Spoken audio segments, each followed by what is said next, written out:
নিজের ব্যবসার টাকা দিয়ে যখন তুমি ছোট ছোট স্বপ্নগুলো পূরণ করবে, দেখবে তার থেকে যেন আনন্দর কিছুই হয় না।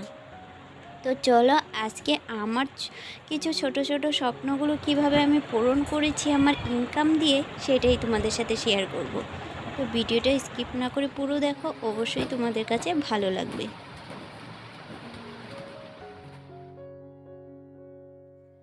Hello everyone, good morning, welcome to back to my channel Mouni's blog. আশা করি তোমরা খুব ভালো আছো এবং সুস্থ আছো। তো আমিও মোটামুটি ভালো আছি এবং সুস্থ আছি। তো আরেকটা নতুন ব্লগে সবাইকে জানাচ্ছি অনেক অনেক ভালোবাসা জানিয়ে আজকের ব্লগটা শুরু করলাম। আই হোপ তোমাদের কাছে অনেক ভালো লাগবে। তো ভিডিওটা স্কিপ না করে পুরো দেখো, অবশ্যই তোমাদের কাছে ভালো লাগবে। তো আজকে অনেক সকালবেলায় ঘুম থেকে উঠেছি। তো আমি সকালবেলা 5টার সময় ঘুম থেকে উঠে চানটা সেরে নিয়েছি। তো যখন বৃষ্টি পড়ছিল, কালকে থেকেই বিকালবেলার থেকেই বৃষ্টি পড়ছিল, তো বৃষ্টি আর থামছিল না। তো সকালবেলায় উঠে চানটা করে আবারও যেন ঘুমিয়ে পড়লাম। তো উঠতে উঠতে আবার অনেকটা সময় লেগে গেছে, প্রায় 7টার মতো বাজে। তো সকালবেলা চাটা খেয়ে নিয়েছি। চাটা খেয়ে এই যে ঘরের, যেহেতু এই যে বেড কাভারটা আজকে চেঞ্জ করতে হবে, তোমাদের কালকেই বলেছিলাম কালকের ব্লগে যে আজকের বেড কাভারটা চেঞ্জ করব আর কেচেও দিব। তো কালকে আবার না জামা কাপড় কাচিনি, বৃষ্টি পড়ছিল আর ওয়েদারটা খারাপ ছিল বলে আর কি জামা কাপড় কাচিনি, রেখে দিয়েছিলাম যে আজকে কাচবো। কিন্তু সেটা আর কি হলো, তো আজকে দেখি আরও, কালকে তো ওয়েদার খারাপ ছিল আর আজকে দেখি মানে বৃষ্টি পড়েই যাচ্ছে, কিছুতেই থামছে না। তো ভাবলাম না জমিয়ে রাখলে তো অনেকগুলো হয়ে যাবে, তাই বেড কাভারটা তুলে এই যে কালকের যতগুলো জামা কাপড় ছিল, এই যে আজকে সব মিলে এতগুলো জামা কাপড় বেরিয়েছে, সেগুলো আর কি যে এখন বের করে নিয়েছি সবগুলো এক এক করে। আজকে যে দেখো বৃষ্টি কিন্তু পড়ছে আর এখন কেচে দিব।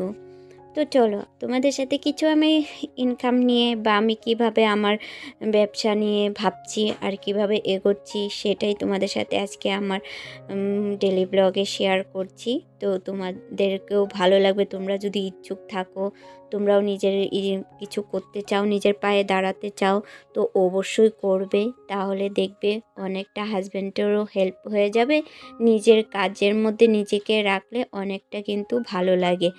তো যাই হোক, এই যে আমি সংসারের কাজ করে তারপরে কিন্তু নিজের কাজটাকে ভাবি, কিন্তু নিজের কাজটাকেও ভালোবাসি, প্রচণ্ড ভালোবাসি।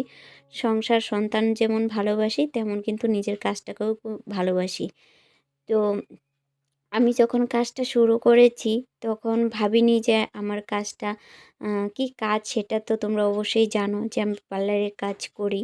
তো প্রথম যখন কাজ শিখেছিলাম তখন ভাবিনি যে আমার কাজটা অতটা মানুষে ভালোবাসবে, আমার কাজটাকে অনেকেই ভালোবাসছে।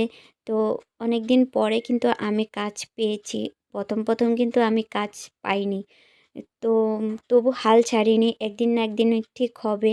তো আস্তে আস্তে আমি 2 বছর কাজ শিখে বসেছিলাম, কেউ আর কি আমার কাছে সাজতেও আসেনি বা সেরকম কাজও করতে আসেনি। টুকিটাকি আত্মীয় স্বজনরা আসতো, যে ভুরু তোলা, হেয়ার কাট সেরকম আসতো, বা সাজানোর জন্য খুব কমই আসতো। আমি এমনও দিন গিয়েছে আমি 1500-2000 টাকায়ও আমি ব্রাইডাল সাজিয়েছি, কেননা কেউ সাজতেই চাইতো না। আর গ্রামের বাড়িতে তো সেটা তো একদম কি আর বলবো।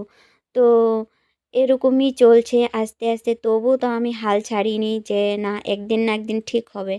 তো আমার বড়ও তখন প্রথম প্রথম কিন্তু সাথে ছিল না, যে থাক এগুলো করতে হবে না। তখন ও বলছে, আমি বললাম যে না, আমি যখন কাজটাকে ভালোবেসে শিখছিলাম, শিখেছি আর নিজের পায়ে দাঁড়ানোর চেষ্টা করছি, সেটা কিন্তু আমি যতক্ষণ না পর্যন্ত আমি না পারবো ততক্ষণ কিন্তু আমি চেষ্টা করেই যাব। চেষ্টা করতে তো আর ক্ষতি নেই।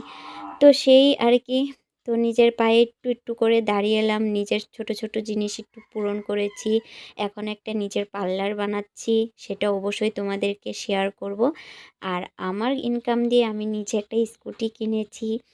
আর আর এখন একটা জায়গা কিনে পার্লারটা, যেহেতু আমি ভাড়া পার্লার করছি, এখন একটা পার্লার দিচ্ছি। তো চলো আজকের ব্লগ এই পর্যন্তই। ভালো থাকো, সুস্থ থাকো, টাটা।